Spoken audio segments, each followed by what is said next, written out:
Good evening and welcome to Mega News at 6 p.m. We begin this night with major stories making headlines both locally and internationally. Moving on to the major headlines, stay with us.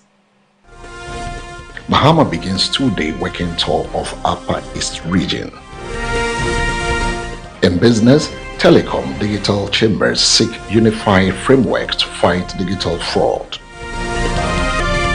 On international fronts, Zambia votes as president seeks second term.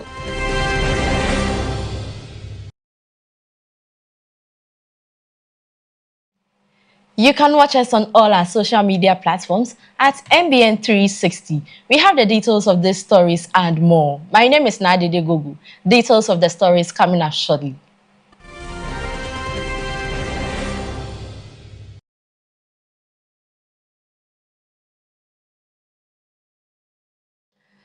To our first story, President John Dramani Mahama has begun a two-day working tour of the Upper East region as part of efforts to engage communities and access development projects and government programs in the area. President John Dramani Mahama has begun a two-day working tour of the Upper East region.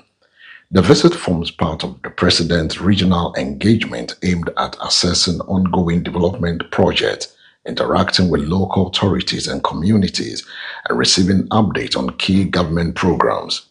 During the tour, the President Mahama is expected to engage stakeholders on issues affecting the region, including infrastructure, agriculture, jobs, and local economic development. The Upper East region is also expected to use the visit to highlight some of its pressing development needs and present proposals for government intervention. The President tour comes as his administration continues its nationwide engagement to assess progress on its development agenda and deepen consultation with citizens and regional stakeholders. The two-day visit is expected to conclude with further engagement and updates on government plans for the region.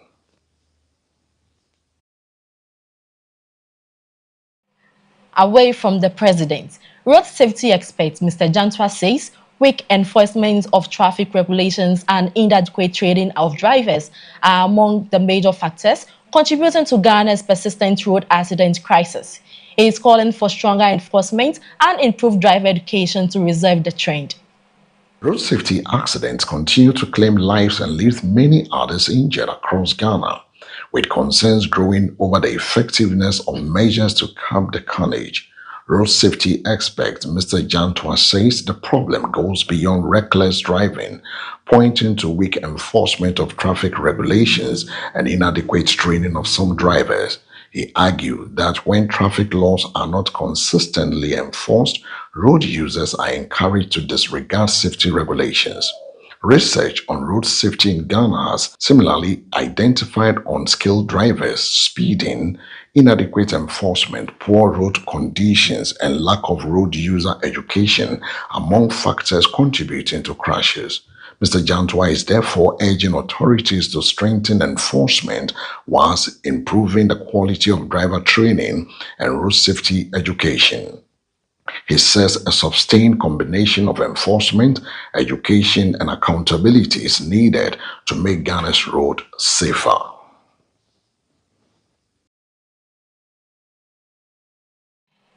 Moving on, governance expert Professor John Osei-Kwapon says the success of Ghana's Office of the Special Prosecutor should not be judged solely by the number of convictions secured. He argues that the institution's border in part on preventing corruption and recovering state resources must also be considered. Governance expert Professor John Osei-Sapon says convictions alone should not be the only measures of success for Ghana's Office of the Special Prosecutor. He says the effectiveness of the anti-corruption institution must also be assessed by its ability to deter corruption, recover public funds, and strengthen accountability. The Office of the Special Prosecutor says it is currently prosecuting a number of corruption-related cases and has secured 7 convictions. Professor Osei-Sapon is also calling for institutions to be strengthened and given the necessary support to effectively deliver on its mandate. The debate over the OSP's performance comes as questions continue to be raised about how Ghana should measure progress in the fight against corruption. Also, New Patriotic Party flag bearer Dr. Mahamudu Bawumia has called for greater opportunities for Ghanaian youths, saying young people must be empowered to secure decent jobs, build businesses, and contribute meaningfully to national development. New Patriotic Party flag bearer Dr. Mahmoud Bawumia says young Ghanaians deserve a greater opportunities to build the future they want. In a message marking the International Youth Day, Dr. Bawumia acknowledged the challenges confronting young people, particularly difficulties in finding jobs and starting and sustaining businesses. He described Ghana's youthful population as one of the country's greatest strengths, citing the talent, determination, and ambition demonstrated by young people across various sectors. Dr. Bawumia said policymakers have a responsibility to ensure that opportunities available to the youth match their aspiration and enables them to contribute meaningfully to Ghana's development. He also urged Ghanaians to maintain confidence in the abilities of the country's young people to shape its future despite prevailing economic and employment challenges.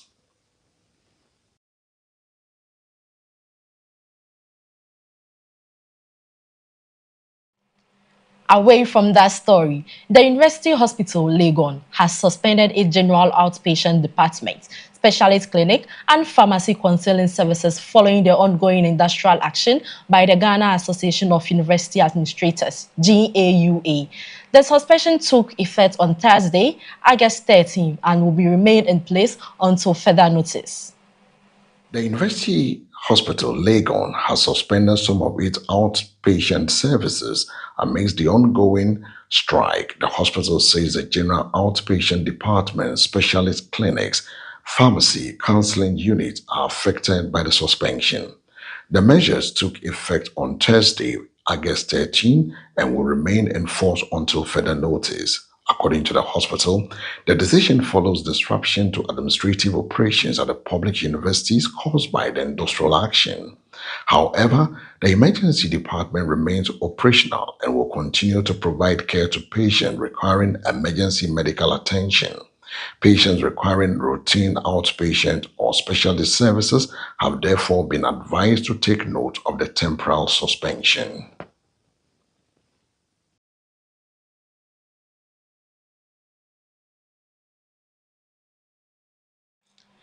To our next story, the Medina Divisional Police Command has warned traders and other market operators that they risk arrest if they engage school-going children in head protein, popularly known as Kayaye. The command says it will intensify efforts against child labor and human trafficking at the Medina market. The Medina Police Command is stepping up its crackdown on child labor and human trafficking at the Medina market. Police says traders who recruit or engage school-going children as Kayaye will be arrested and prosecuted. Medina Divisional Police Commander Chief Superintendent Dr. Sarah Abba Aferi says the practice deprives children of their right to education, exposes vulnerable minors to exploitation. She has warned market operators, particularly those engaging children from the northern Ghana and other vulnerable communities, to desist from the practice. The police command says human trafficking is a criminal offense and has vowed to enforce the law more rigorously to protect children. It is urging traders and other market operators to ensure that children are in school rather than being engaged in commercial activities.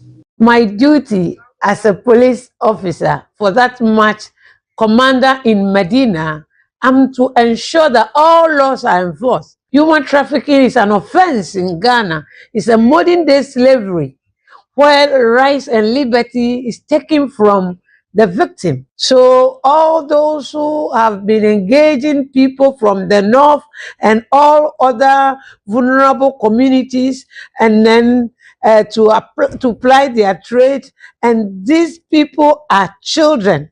The law is against you. Children must be in school. The market force should take a clue from this. We will be enforcing the law. We have been enforcing it, but this time we are going to enforce it rigidly so that we protect the child. The Ghanaian child needs to be protected. And we are to protect that child. And everybody is to protect that child. Let's go for a break. Up next is business news with Farah Ayi.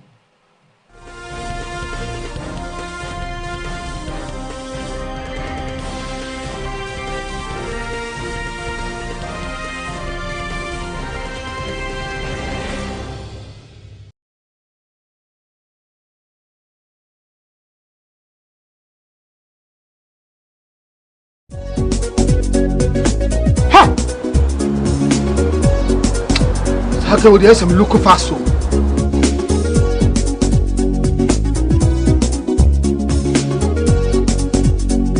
Mama, me again. Yes, we are late. Me quite remember who hear me. Meant me and sent my friend doctor when I'm crossing over. See what was swearing. She has malaria. Malaria. Oh, what they say with the router? Me copy the absence. A drone a friend router mixer. Yeah, come on, let it draw. And running router. So Gap trap and the draw crew abaso body assay. Wabo router mixture abaso. Router natural products and one router mixture. Yeah, you could see a treat. Router tonic and the router life for a who a finish like the bunny, a fin per diem. That's support the immune system. Router dear, Obiasia, FDA, I did drinking crap to your two.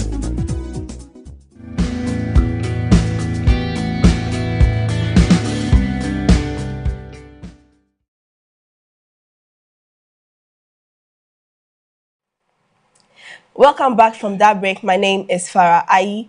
Now in business, the Ghana Chamber of Telecommunications and the Digital Chamber of Ghana are calling for a stronger industry-wide framework to combat growing digital fraud and protect consumers as Ghana's digital economy expands.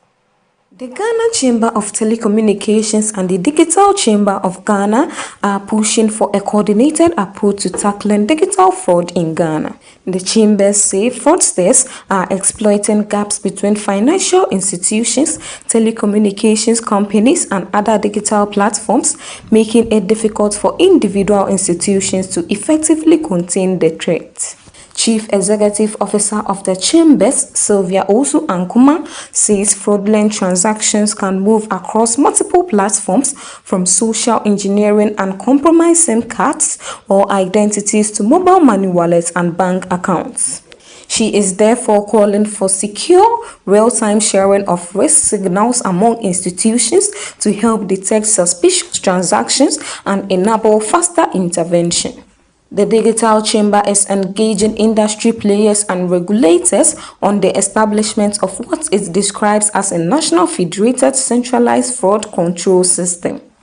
The proposal, however, is not intended to create an indiscriminate centralized database of customers, but to establish common governance standards and stronger cross-institutional monitoring. The chambers say strengthening trust and security must keep pace with Ghana's rapidly growing digital economy. Does not respect institutional boundaries. Fraud transitions or transactions may be seen mostly as social engineering involving a compromised identity or SIM passed through a mobile money wallet and ends up in a bank or a fintech account. Yet too often our response remains very fragmented. Ghana needs a system-wide fraud prevention framework connecting our banks, our electronic money issuers, fintechs, telecom companies, National ID Authority, the Cybersecurity Authority, Ghana Police, the Bank of Ghana through GIBS in a framework that will support cross-monitoring of fraudulent activities. Such a framework should enable the secure shared signals, risk signals in real time to detect fraud and to rapidly freeze the suspension of such suspicious transactions. Also in business, trading on the Ghana Stock Exchange has lost some momentum despite the market maintaining a strong annual performance, with the benchmark index recording a gain of about 74%. The Ghana Stock Exchange has continued to post strong year-to-date gains, but the pace of the market rally appears to be slowing. The benchmark JSE Composite Index has gained about 74% annually, reflecting sustained investor interest and strong performances across selected listed companies. However, recent trading activity suggests a cooling in market momentum as investors appear to be taking a more cautious approach following the significant gains recorded so far this year. Market watchers say the strong performance has been supported by improved investor confidence and positive developments in Ghana's microeconomic environment. Despite the recent slowdown, the substantial annual gain keeps the Ghana Stock Exchange among the stronger performing African equity markets. Investors will now be watching whether the market can sustain its gains as the year progresses.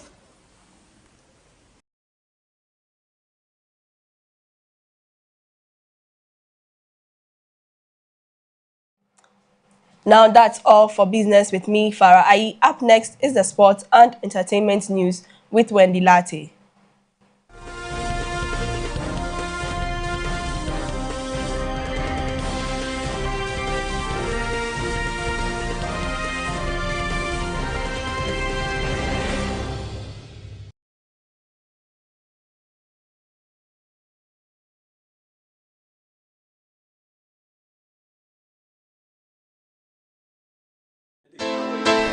Mfitiasie no mene ne kunu eware wo odro ene asumdwe kwan so yawawe na chi no mene kwacho ba hotel papa bi say be sepeyo.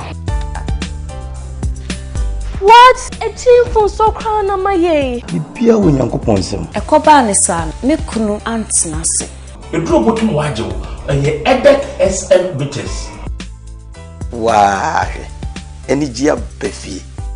We na me de yempaibo edek SM Bitters timase mama me Sa wa warrior mu enije bewie wo payi a na ye kamfo edek SM Bitters Mrs. wa oyem ye onyina monome no okọ one.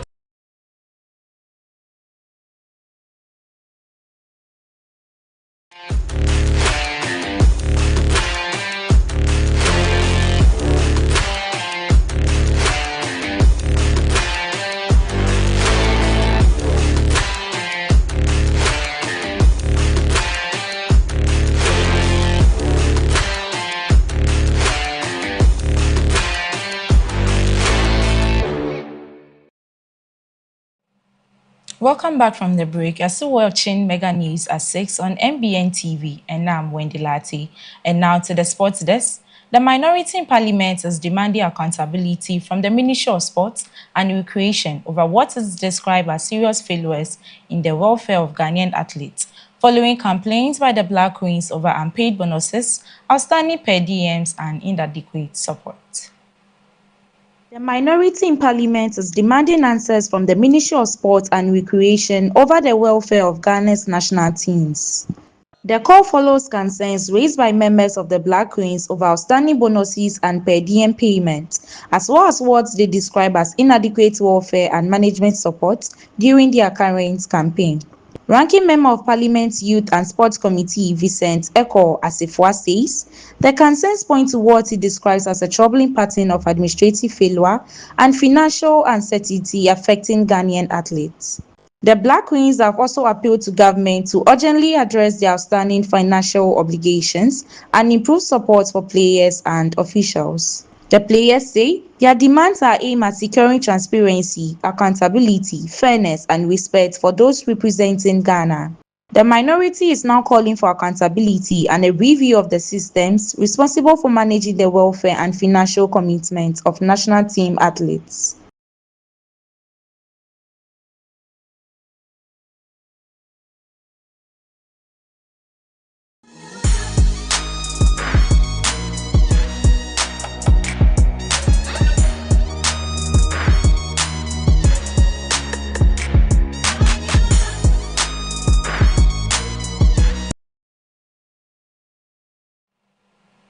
And now in entertainment, veteran Ghanaian gospel musician Diana Hobson is marking a return to the music scene with Mejai, a 7-track album centered on faith, worship, personal reflection, and the transformative power of God's word.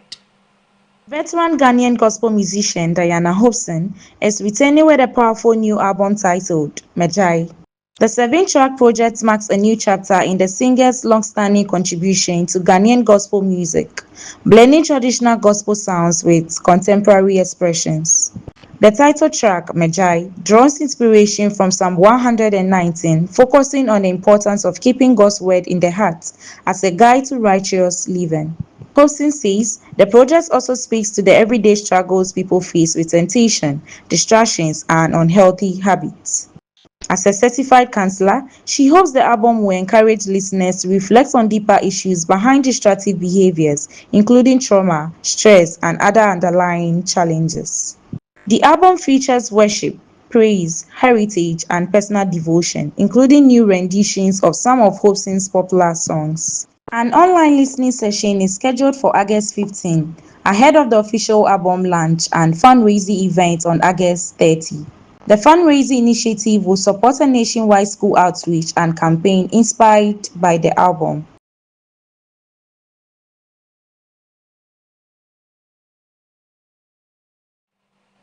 And that's all for today on sports and entertainment. Coming up is the foreign news with Nadi Degogo.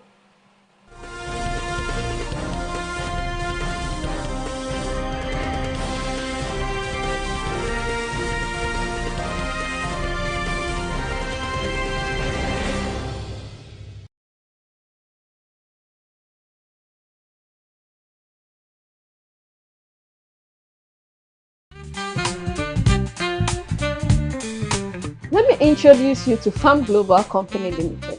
At Farm Global, we offer you a variety of groceries and provisions to choose from. Cosmetics, perfumes, bed sheets, undies, boxes, you can mention all.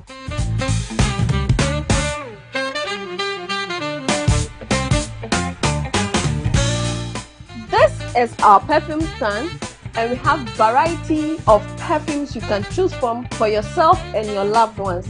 We cover Latapa, fragrance world, and quality perfumes that will last long on your body. On our cosmetic section, we have variety of lotions, creams, hair pomade that can keep you going. Let your feet do the talking and your hand do the showcasing. Your babies are not left out. We got you covered.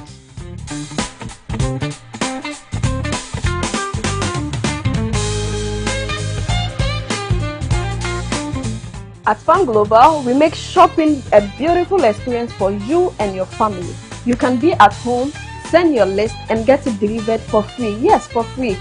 We know you can pay for it, but we want to show appreciation. We bring everything to you at your doorstep. Locate Farm Global on the Nungwabuade Road, just opposite Redeemer Chemist.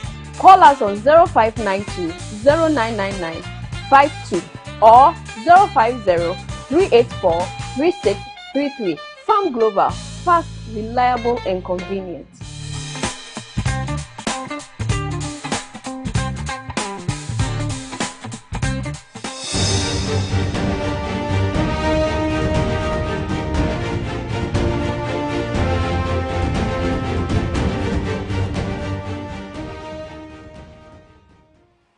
Welcome back from that break. On the international front, Zambians are voting today in presidential and parliamentary elections, with incumbent President Akandi Ichilema seeking a second term. The election is also being seen as a test of his economic reforms amid continual concerns over the cost of living.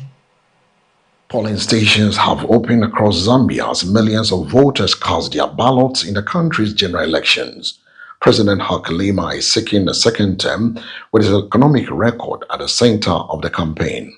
His administration points to economic stabilization and reforms, including measures in education and infrastructure. But opposition parties have criticized the government over the cost of living and what they describe as restriction on political freedoms.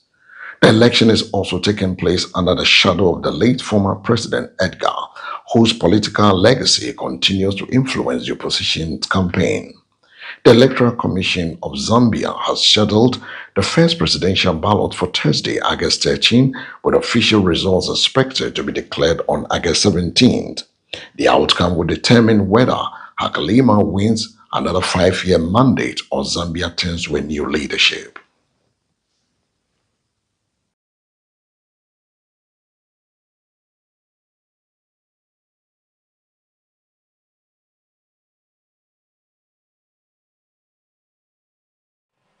Meanwhile, two major grain export terminals in Russia's Black Sea port of Novorossiysk have been damaged and forced to suspend operations following a large Ukrainian drone and missiles attack. The strikes have raised fresh concerns over disruptions to global grain supplies. Two major Russian grain export terminals have suspended operation following Ukrainian attack on the Black Sea port of Novorossiysk. The overnight assault involved drones, missiles, and also targeted Russian naval facilities at the port. The Novorossiysk Bakery Products Plant, one of Russia's major grain terminals, was significantly damaged, whilst the grain terminal in Novorossiysk also reportedly hit. 3 people, including an 8-year-old child, were killed, whilst at least 24 others were injured, according to local officials. Ukraine says the operations targeted the Russian naval assets, with President Volodymyr Zelensky saying several Russian warships were hit. Russia, one of the world's largest wheat exporters, has begun looking at alternative routes for grain shipment amidst the disruption.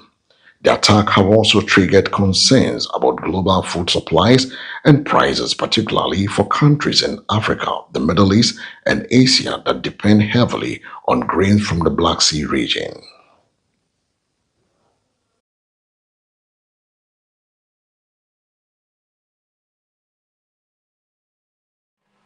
That's all for today, but before we go, let's take a recap of the major headlines. Bahama begins 2-day working tour of Upper East region. In business, telecom digital chambers seek unified framework to fight digital fraud. On international fronts, Zambia votes as president 6th second term.